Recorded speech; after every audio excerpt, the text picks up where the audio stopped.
Hello friends, good morning ಎಲ್ಲರಿಗೂ. Welcome to my YouTube channel. ಎಲ್ಲರೂ ಹೇಗಿದ್ದೀರಾ? ಚೆನ್ನಾಗಿದ್ದೀರಾ ಅಂತ ಅಂದ್ಕೊಂಡಿದ್ದೀನಿ. ನಾನು ಕೂಡ ಚೆನ್ನಾಗಿದ್ದೀನಿ. ಯಾರೆಲ್ಲ ನಮ್ಮ ಚಾನಲ್ ನೋಡ್ತಾಯಿದ್ದೀರಾ, ಪ್ಲೀಸ್ ಸಬ್ಸ್ಕ್ರೈಬ್ ಮಾಡ್ಕೊಳ್ಳಿ. ಇವತ್ತಿನ ವಿಶೇಷತೆ ಏನಂತಂದರೆ, ನಮ್ಮೂರಲ್ಲಿ ಕಾರ ಹಬ್ಬ ಅಂತ ಮಾಡ್ತೀವಿ. ಆ ಹಬ್ಬದ ಬಗ್ಗೆ ವೀಡಿಯೋಸ್ ಮಾಡ್ತಿದ್ದೀನಿ. ಪ್ಲೀಸ್ ವಾಚ್ ಮಾಡಿ. ನಮ್ಮ ಅಣ್ಣ ಕಾಯಿ ಹಿಡಿತಾರೆ ಹಬ್ಬಕ್ಕೆ ಅಂತ. ಕಾಯಬೇಕು, ಸುಮಾರು ಕಾಯಬೇಕು. ನಮ್ಮ ಅಣ್ಣನ ಮಗಳು ಒಳ್ಳೆ ನೋಡಿ, ಸಾನ್ನಿಧ್ಯ ಅಂತ. ಅವ್ರ ಅಪ್ಪಾಜಿಗೆ ಎಲ್ಪ್ ಮಾಡ್ತಾಳೆ, ಕಾಯಿ ತುಂಬ್ತಾಳೆ. ಮೊಬೈಲ್ ಇಲ್ಲಾಂದರೆ ಊಟನೇ ಮಾಡಲ್ಲ ಅವಳು.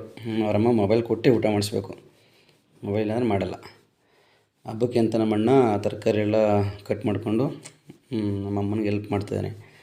ಅಮ್ಮನೂ ತರಕಾರಿ ಎಲ್ಲ ಕಟ್ ಮಾಡಿಕೊಂಡು ಹಬ್ಬಕ್ಕೆ ಅಡುಗೆ ಮಾಡೋಕ್ಕೆ ಎಲ್ಲ ರೆಡಿ ಮಾಡ್ತಾಯಿದ್ದಾರೆ. ತೋಟಕ್ಕೆ ಬಂದ್ವಿ, ಬಾಳೆದೆಲೆ ಊಟಕ್ಕೆ ಅಂತ. ನಮ್ಮ ಅಣ್ಣ ತೋಟಕ್ಕೆ ಬಂದು ಬಾಳೆದೆಲೆ ಕುಯ್ಕೊಂಡು ಬಂದ್ವಿ. ರೆಡಿ ಆಗ್ತಾಳೆ ನೋಡಿ, ಸಾನ್ನಿಧ್ಯ ರೆಡಿ ಆಗ್ತಾಳೆ. ಸ್ನಾನ ಮಾಡ್ಕೊಂಡು ರೆಡಿ ಆಗ್ತಾಳೆ. ನಮ್ಮ ಅತ್ತಿಗೆನೂ ಸಹ ರೆಡಿಯಾಗಿ ಪೂಜೆ ಮಾಡ್ತಾಯಿದ್ದಾರೆ ನೋಡಿ.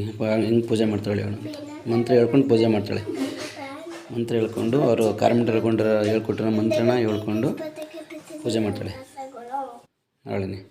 ಮತ್ತು ಬಾಗಿಲಿಗೆ ತೋರಣ ಎಲ್ಲ ಕಟ್ಟಿ, ನಮ್ಮ ಕಡೆ ಕಾರ ಹಬ್ಬಕ್ಕೆ ಕಕ್ಕೆ ಸೊಪ್ಪು ಅಂತೆಲ್ಲ ಕಟ್ತೀವಿ. ಕಕ್ಕೆ ಸೊಪ್ಪು, ಬೇವಿನ ಸೊಪ್ಪು ಅಂತೆಲ್ಲ ಈ ಬಾಗಿಲಿಗೆ, ಕಂಬಗಳಿಗೆ ಎಲ್ಲ ಕಟ್ತೀವಿ. ಆ ಥರ ಎಲ್ಲ ಕಟ್ಟಿರೋದು ಬಾಗಿಲಿಗೆಲ್ಲ. ಹಬ್ಬದ ವಿಶೇಷ ಏನಪ್ಪ ಅಂದರೆ, ಒಬ್ಬಟ್ಟು ಮಾಡ್ತಾರೆ ನೋಡಿ ನಮ್ಮ ಅತ್ತಿಗೆ, ನಮ್ಮಮ್ಮ. ನಂದು ಕೂಡ ಸ್ನಾನ ಆಗಿ ರೆಡಿ ಆದೆ ಆಯಿತು. ಈಗ ಬರ್ತಾರೆ ಅಂತ ಹೇಳಿ 500 ಅಂದರೆ ಸ್ವಾಮಿಗಳು ಬರ್ತಾರೆ, ರೆಡಿ ಆದೆ. 500 ಬಂದು ನಮ್ಮ ಅಣ್ಣ ಮತ್ತಿಗೆ ಪೂಜೆ ಕೂತ್ಕೊಂಡ್ರು. ಪೂಜೆಗೆ ಅವ್ರಿಗೆ ಎಡೆ ಇಕ್ಕೋದು ಆಯಿತು. ಮತ್ತು ನಾವು ಊಟ ಸ್ಟಾರ್ಟ್ ಮಾಡಿದ್ವಿ. ನಮ್ಮದಾದ್ಮೇಲೆ ಇನ್ನು 4 ಜನಕ್ಕೆ ಊಟ ಹಾಕ್ಬೇಕು ಅನ್ನೋ ಪದ್ಧತಿ. ಹಂಗೆ ಅಕ್ಕಪಕ್ಕ ಮನೆಯವ್ರಿಗೆ ಹೇಳ್ಬಿಟ್ಟು ಬಂದು ಊಟ ಮಾಡಿದ್ರು. ಸರಿ ಅಂತ ನಾವು ಒಂದೊಂದೇ ದೇವಸ್ಥಾನಕ್ಕೆ ಪೂಜೆ ಮಾಡ್ಸೋಕೆ ಕೊಟ್ವಿ. ಏನು ವಿಶೇಷ ಅಂತಂದರೆ, ಈ ಹಬ್ಬದಲ್ಲಿ ನಮ್ಮೂರಲ್ಲಿ ಎಷ್ಟು ದೇವರು, ಎಲ್ಲ ದೇವ್ರಿಗೂ ಪೂಜೆ ಮಾಡಬೇಕು ನೋಡಿ. ಇದು ಡಿಂಕದಮ್ಮ ಅಂತ ಒಂದು ಪ್ರಸಿದ್ಧವಾದ ಒಂದು ಕ್ಷೇತ್ರ ನಮ್ಮೂರಲ್ಲಿ, ಡಿಂಕದಮ್ಮ ಅಂತ. ಡಿಂಕದಮ್ಮ ದೇವಸ್ಥಾನ ಇದು. ದೇವಸ್ಥಾನ ಹಳೆ ದೇವಸ್ಥಾನ ಹೊಡೆದಾಕ್ಬಿಟ್ಟು ಹೊಸ್ದಾಗಿ ಕಟ್ತಾರೆ.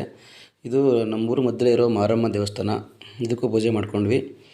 ಅಲ್ಲಿಂದ ಪೂಜೆ ಮಾಡಿಕೊಂಡು ಕಾಡು ಬಸವೇಶ್ವರ ಅಂತ ಇದು ರೋಡ್ ಸೈಡ್ ಇದೆ, ಅದಕ್ಕೂ ಪೂಜೆ ಮಾಡಬೇಕಿತ್ತು. ಅಲ್ಲಿ ಪೂಜೆ ಮಾಡಿಕೊಂಡು, ಇಲ್ಲಿ ಮನೆ ಹತ್ರನೇ ಇದೆ ಶನಿ ಮಹಾತ್ಮ ದೇವಸ್ಥಾನ, ಅಲ್ಲಿಗೆ ಪೂಜೆ ಮಾಡಿಸಿದ್ವಿ. ಸರಿ, ಅಲ್ಲಿಂದ ಊರ ಮಧ್ಯೆ ಇರೋ ಅರಳಿ ಕಟ್ಟೆ ಅಂತಿದೆ, ಅರಳಿ ಮರ, ಅಲ್ಲೂ ಮಾಡಿಸ್ಬೇಕಿತ್ತು. ಅಲ್ಲಿ ಮಾಡಿಸ್ಕೊಂಡು ಅದ್ರ ಎದುರುಗಡೆನೇ ಆಂಜನೇಯ ಟೆಂಪಲ್ ಇದೆ, ಆಂಜನೇಯ ದೇವಸ್ಥಾನ, ಅಲ್ಲಿಗೂ ಪೂಜೆ ಮಾಡಿಸಿದ್ವಿ. ಅಲ್ಲಿ ಪೂಜೆ ಮಾಡಿಸ್ಕೊಂಡು ಮತ್ತು ಸುಂಕದ ಮಾರಮ್ಮ ಅಂತ ನಮ್ಮೂರಲ್ಲಿ ಇದೊಂದು ಪ್ರಸಿದ್ಧ ದೇವಸ್ಥಾನ, ಸುಂಕದ ಮಾರಮ್ಮ ಅಂತ ಅಲ್ಲಿಗೂ ಪೂಜೆ ಮಾಡಿಸಿದ್ವಿ.